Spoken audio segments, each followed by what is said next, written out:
Marriage will not work if we don't accept one another. And when I'm talking about acceptance here, I'm talking about embracing the design rather than resisting the design. Don't reshape your partner, embrace your partner. It's important for you to know that when Adam saw his wife, he said, "This is now the bone of my bone, flesh of my flesh." He accepted her. Acceptance is fundamental to making any significant impact in marriages. To accept in the Hebrew is the word kal, and that word kabal simply means to receive with willingness. A power couple is the coming together of two unique individuals to produce what we call a strong family based on covenant.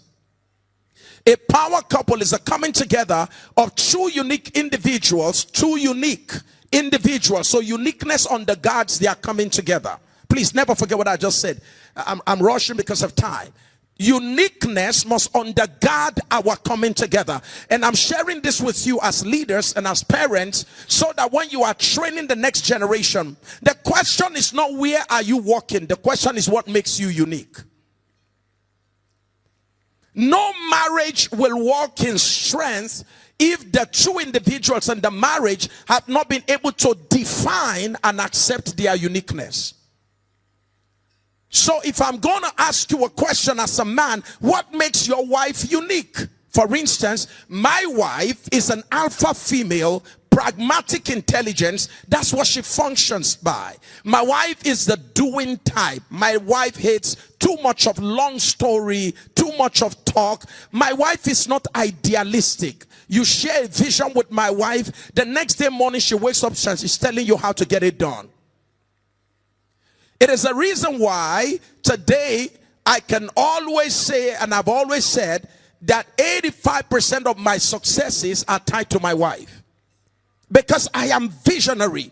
I see a lot. I dream a lot. Imagine if I had gone to marry another visionary wife. So I will call her in the morning and say, "Sweetheart, how are you?" I said, "God is showing me a vision." No.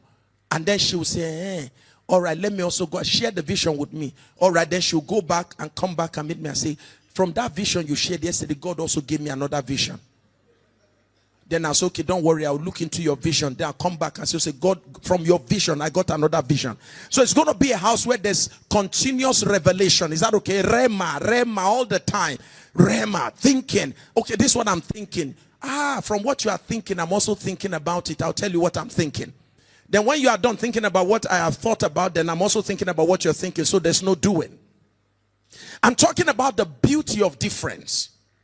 I'm talking about the beauty of celebrating difference, celebrating uniqueness. The worst thing that can happen in your marriage is to clone your partner. The worst thing that can happen is for you to ask that your partner give up her uniqueness, her individuality, his uniqueness, in order to fit into your mold. These are very foundational, and I know you are a well-taught house, so I will just move beyond that. So when we're talking about a power couple, we're talking about two individuals who complement each other's strength. Two individuals who complement each other's strengths. Number two individuals who champions each other's uniqueness. Two individuals who champion each other's uniqueness. They excel as a unified force. This is so powerful about power couple. They excel as a unified force. They don't lose their individuality, but at the same time they blend their uniqueness. They don't lose their individuality. It's like the thread and the wax that creates what you call a candle. The thread burns, the candle melts. It takes a wax to keep the thread burning, and it also takes the burning thread for the wax to melt away. Together they are able to give us light in the house. This is what marriage is supposed to look like. Somebody is a thread, somebody is a wax, and together we're able to produce light and create impact. A power couple are individuals who individually and corporately make significant impact. This is taking me to something very important here. My wife works with me, helps me in order for me to be able to do the things that I do as a minister of God. For instance, we've been in several countries recently. We are again going to be traveling all the way to the Middle East, Saudi Arabia, Bahrain, and the rest of that. And we do that together. And she gives me her own kind of support. Now, her uniqueness in my life makes me to accomplish the things that I'm accomplishing. Here's the point. But that does not mean that she doesn't also have something that she is created to accomplish. So my wife has her own passion. And one of the things that she loves doing is catering. She loves serving. Her love language is service, act of service. If you permit my wife here, she will get on everybody's table, pick every grain of rice. She loves serving. Now, so she runs her own catering outfit. So guess what happened? Whenever she's going out to render catering services, on such moments, sometimes I will have to get out of church office, give my other people assignment, and I go right to where she's serving, and I get involved in picking plates. And sometimes she's rendering service to members of our church in the banking sector, in the social space, and all of that. And I am there. And they're like, Papa. I said, don't papa me here. Because this one is where we get money for school fees. Is that okay?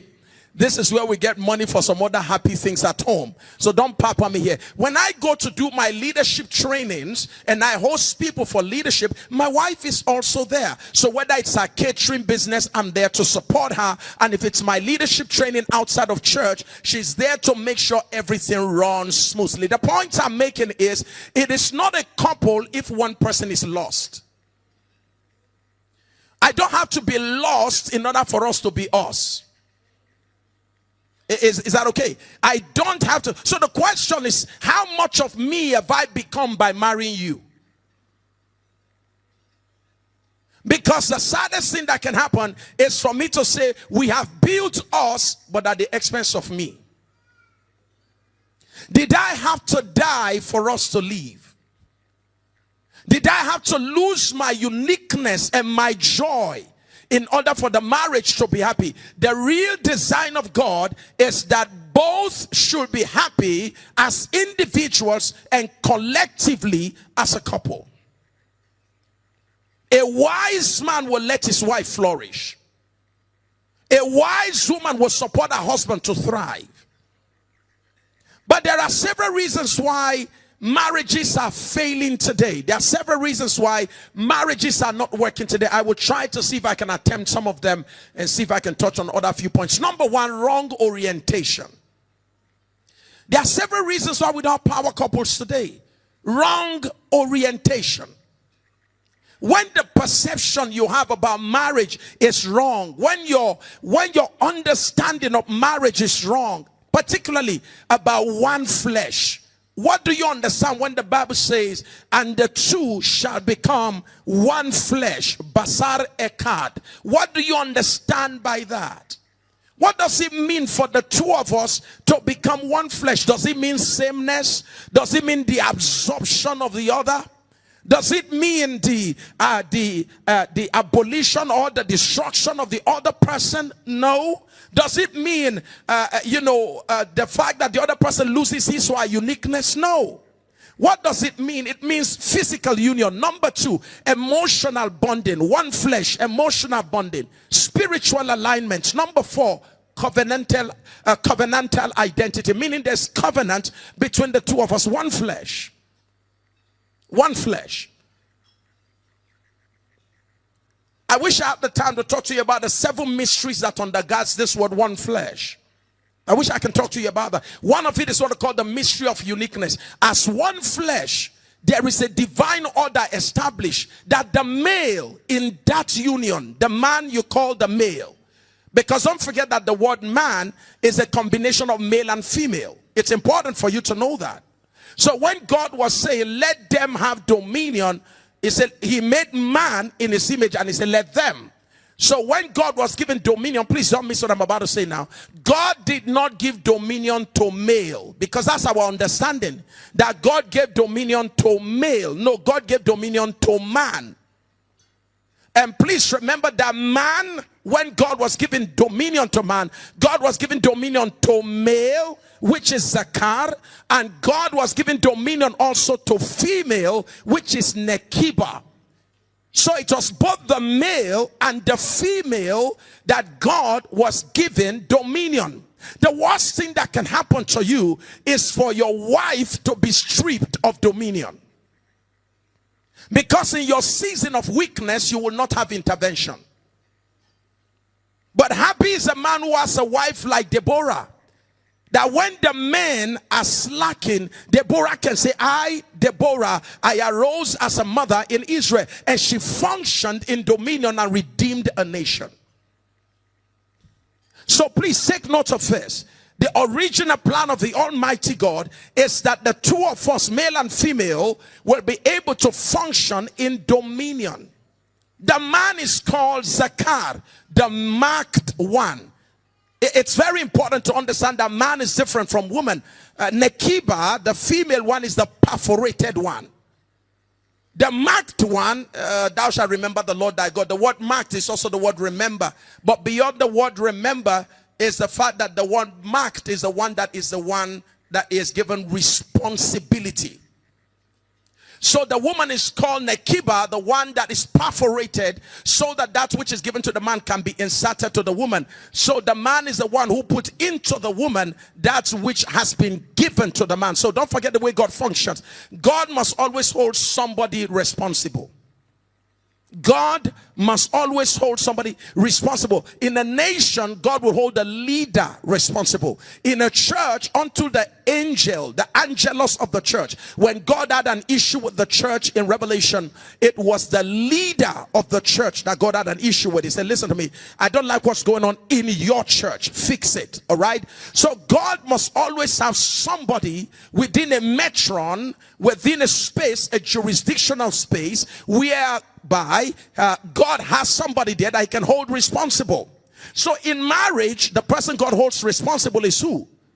The Zakar, the man, because that's the one that God gives responsibility.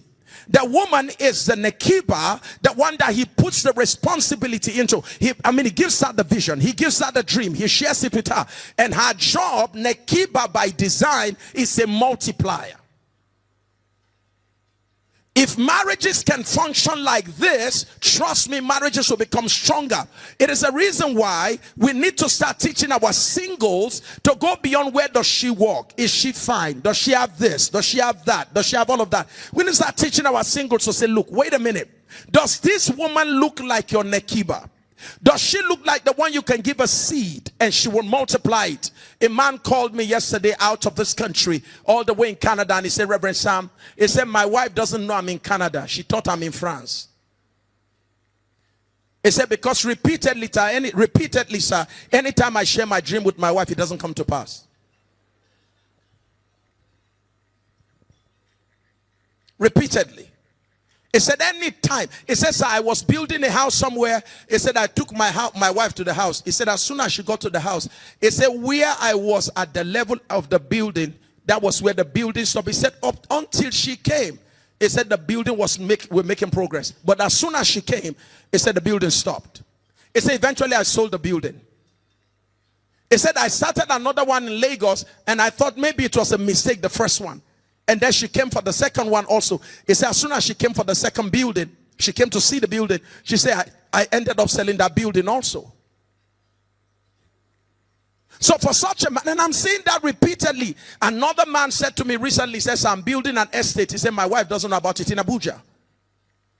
He said, my wife ever gets to know about it, he said, that building is going to stop. That progress is going to stop. So the question is, today, can I give you my dream? Will you multiply it back to me? See, there are hard questions to ask. And sometimes women are asking, why is it that my husband doesn't share dreams with me? Maybe we need to start asking, what usually happens when I share the dream with you? But it is the will of God that the man should be able to, the Zakar should be able to pass on his dream to his Nekeba, and she should be able to say, sweetheart, what you shared with me yesterday, I prayed about it. Look at what God is planting on my heart. So the idea of God for marriage is that there is a zakar, a man, a male, who has the assignment, the responsibility over the family to remember what God has told him, so that he can take it over to the pierced one, the one that we call the nekiba, the wife, because she is the one with openness, receptivity, incubation. She is the one that nurtures and multiplies. What is the value of the presence of a woman whose absence does not count? So the joy of every man is to have a woman I can share with. And blessed be the women in this house who have the capacity to take what is given to us and multiply it. So when it comes to oneness, it begins first with understanding our differences and our uniqueness. Number two, it also includes understanding the concept of acceptance. Marriage will not work if we don't accept one another. And when I'm talking about acceptance here, I'm talking about embracing the design rather than resisting the design. Don't reshape your partner, embrace your partner. It's important for you to know that when Adam saw his wife, he said, this is now the bone of my bone, flesh of my flesh. He accepted her. Acceptance is fundamental to making any significant impact in marriages. To accept in the Hebrew is the word kal. And that word kabal simply means to receive with willingness. So can I see my wife and receive my wife with willingness? Find a reason to receive her or receive him with willingness. The first thing I did with my wife was to look at her and find reasons to accept her. Reasons to love her. Her dentition, her body shape. I loved it. And I still do. Acceptance undergirds the strength of every relationship. There's something we call resa. To take pleasure, to accept means to take pleasure in the person that you have accepted to be your husband. Take pleasure. Now let me say this. This does not happen by impartation. You see, let me say that this is why I really honor your pastor for what your pastor is doing. The churches in the past have focused on the supernatural. Don't forget that Corinthian church, if you go to Corinth today, Corinth has also been Islamized to some degree. The same Corinthians church, Corinth, where Paul said they did not come behind in any spiritual gift. Because you see, overemphasis on the supernatural in church without giving attention to the family is the recipe for the death of the church in the future. The churches are strong. Listen, they met in the upper room once, but they met from house to house daily. You're not catching what I'm saying? Can you see that the strength is at home? It is a reason why people are revived in church. They pray with fire, but when they get back home, they're in a mess. Because the home is supposed to be where the real fire should be burning. There are women who have no respect for their husband. When he's ministering in the church, it's only pretense. Because they know that this guy commands no spiritual respect at home. Please remember that the New Testament says if you're going to make somebody to be a leader in the church, the New Testament says you go where? You go to the person's house. Who today makes inquiry about the person at home? Nobody does that. It's how we manifest in church that decide where they place us in church. Nobody gets back home with you. Nobody gets to check how you function, how you lead, how you relate with your wife, your husband, for those who are married. Nobody cares about the reputation of the singles at home. Nobody cares. It is a reason why the community finds it difficult to respect us, because they are saying to themselves, is this not this couple that shout every night? So they see us as a phony. So when a church like yours that comes strong when it comes to spiritual things also decides to focus on family, I think you need to celebrate your leaders. You need to do so.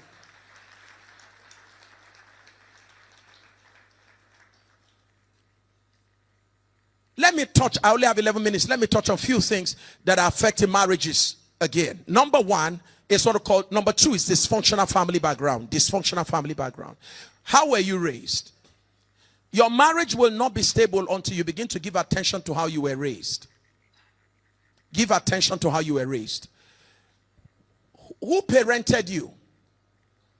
We have discovered recently that close to 65 to 70% of the problems we have in our marriages are an extension of the way we were raised. Our family background predisposes us to the challenges we have in our marriage today. So your family background, let me give you an example.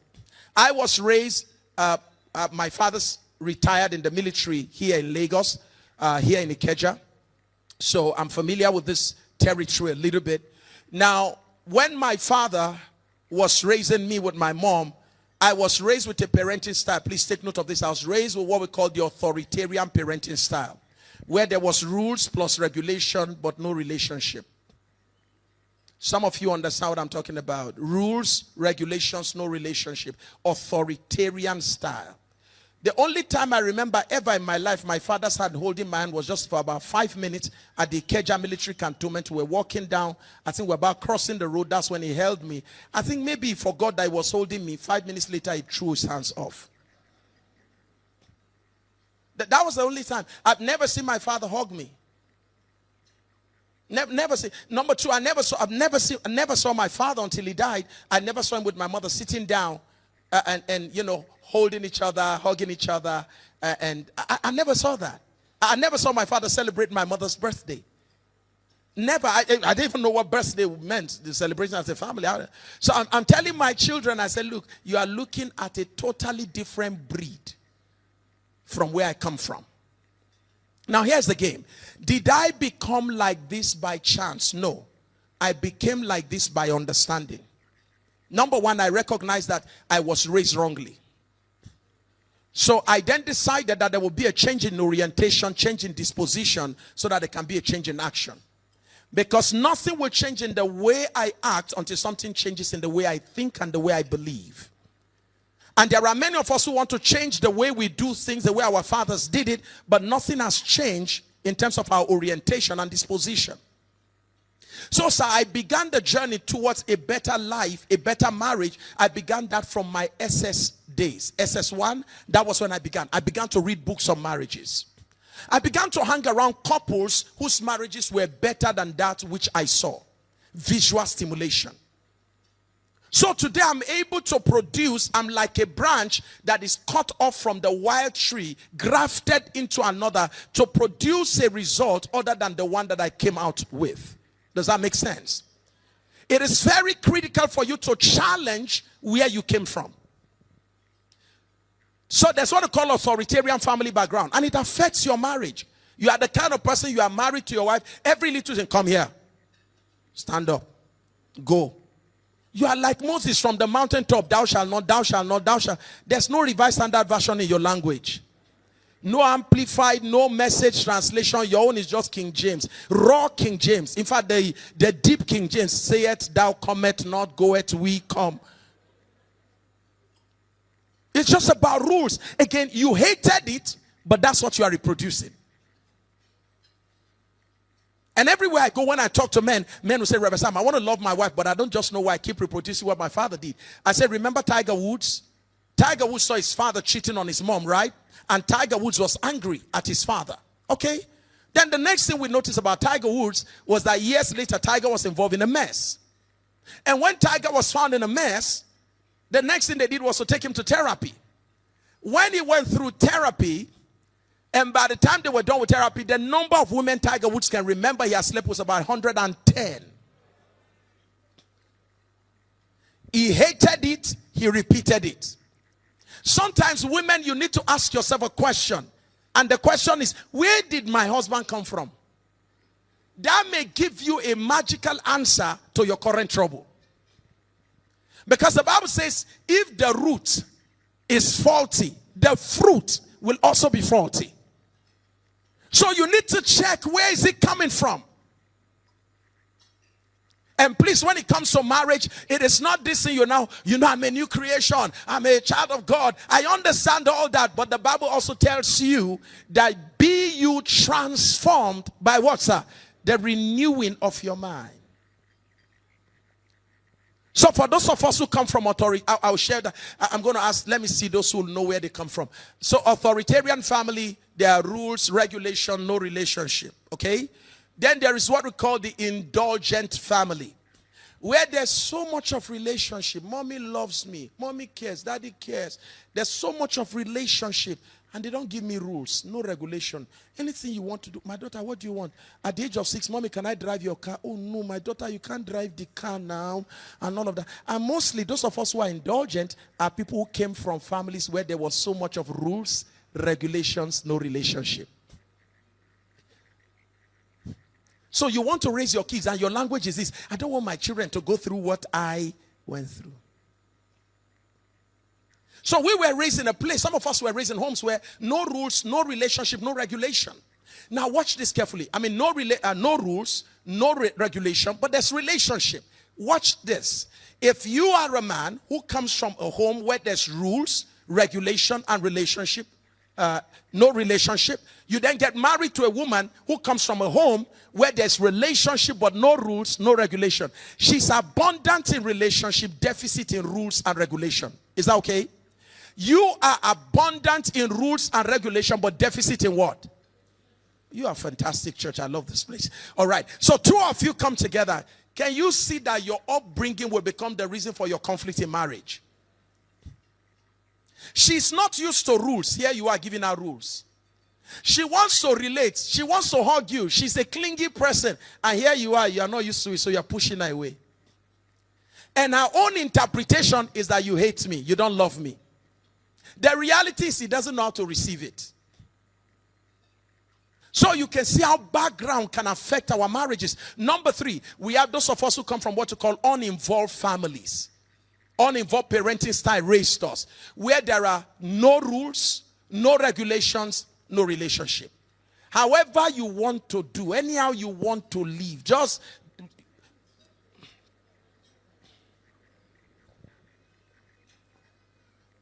wake up when you want.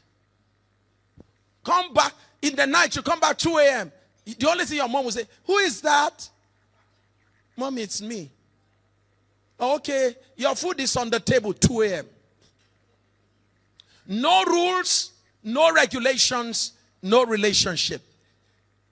Let me ask you a question. If such a person is now married to somebody from a place where there was rules and regulation but no relationship, how do you think that person will see the person who has rules and regulation? You are trying to control me. Because the person grew up without what? No controls, no check. I'm showing you how that many of our challenges are coming from, where we come from. Lastly, there are those that come from what we call authoritative families. Authoritative parenting style raised them. Not authoritarian. Authoritarian, rules, regulation, no relationship. Authoritative, rules plus regulation plus relationship, balanced. The children know anytime daddy say don't do this because daddy loves me. So they interpret rules from relationship. That was why the first thing God gave to Adam was not rules. The first thing God gave Adam was himself, relationship. Rules came after relationship. Till the garden, make it, clean it. But the first thing Adam was exposed to was relationship. So that when rules are given, it is interpreted through the eyes of what? Eyes of love. So some of us grew up from that kind of family, whereby there's so much balance of love, relationship, and rules and all of that. And here you are now, married. You come from authoritative family where there was rules, regulation, relationship. And then you are married to somebody who came from a place where there was no rules, no regulations, no relationship. It's going to create a major chaos. Very important. So what did I do? The first thing I did was to tell my wife about where I'm coming from. I said, sorry, in my family, they have a predisposition towards having children out of wedlock. I said, therefore, please help me in this regard. Now, let me tell you what happened. My wife also comes from a family where the mother left when she was 5 years old. So a stepmother took over my wife's father, okay, until he died. So my wife didn't see her mom from age 5. She saw her only when we were getting married. I wish I can talk to you on some deep issues here. All right, so the bottom line is this. When my wife got to meet her mom, she got to realize that it was somebody else that the mother helped that took over the family. Calm down.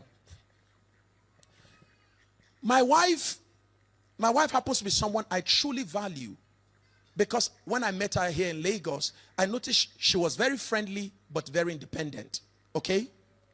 Now here's a summary of my conversation. As soon as we got married, my wife was very careful which relationship took interest in a particular woman in my estate. Da-da-da-da. Shooby-dooby-doop. Yeah, man, you can sing that. And before you know, my wife began to take special interest in this woman. The next thing, the woman started coming to our house. Yes, sir. Okay. Kerosene and fire. So the woman started coming to our house. And my wife would be so relaxed. And I'm like, how is my wife so relaxed with this person? My wife is not this loose person. One day, I was in a vision. And sir, I will never forget that vision in my life. I was like at the gallery, overlooking a building where wedding was taking place. So, and there was a mystery about this wedding. I noticed that at the altar, normally it's the groom that should be there first. Am I correct? This time around, it was the bride that was there with her bridesmaid. Then I saw a man of God waiting to officiate. Jesus. And the next thing was they were talking. And then the man said, where is the groom?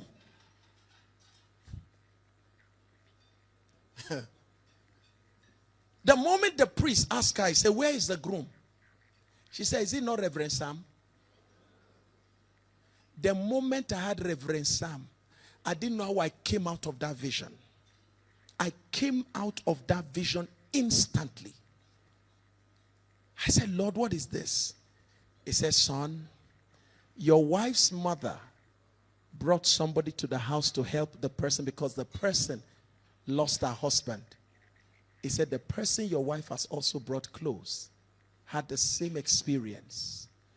He said, this is bringing it close so that patterns can repeat themselves. Are you catching what I'm saying?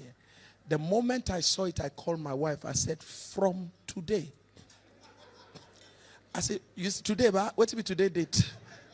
I said, from now, no more shall this woman become me. You people should meet somewhere else, but not in this house. The prudent man foreseeth evil. And let me say this. It's important you know where you come from, because it will influence how you function. Number 2, apart from dysfunctional family background that is affecting marriages today, I'm trying to make sure I keep to my time. It's what we call patterns. Patterns are repeated things. Things that have happened before and are happening again. I give you practical examples so that I don't waste your time. My father came from a home where his grandfather had children out of wedlock. My father's father, which is my grandfather, had children out of wedlock. My father also had a child out of wedlock. So it's a pattern in the bloodline. Pattern. It's a way of behavior. It's an inclination. It's a proclivity. It's a propensity. It's a drive. It's something that they are so bent towards, inclined towards. Now, I am born again. I come from that family line. It is dangerous for me to assume that by just being born again automatically deals with that. I need to be aware of it and be committed to using my new creation status with the word of God transforming my life through the renewing of my mind to deviate from that place, and also make sure that I have boundaries.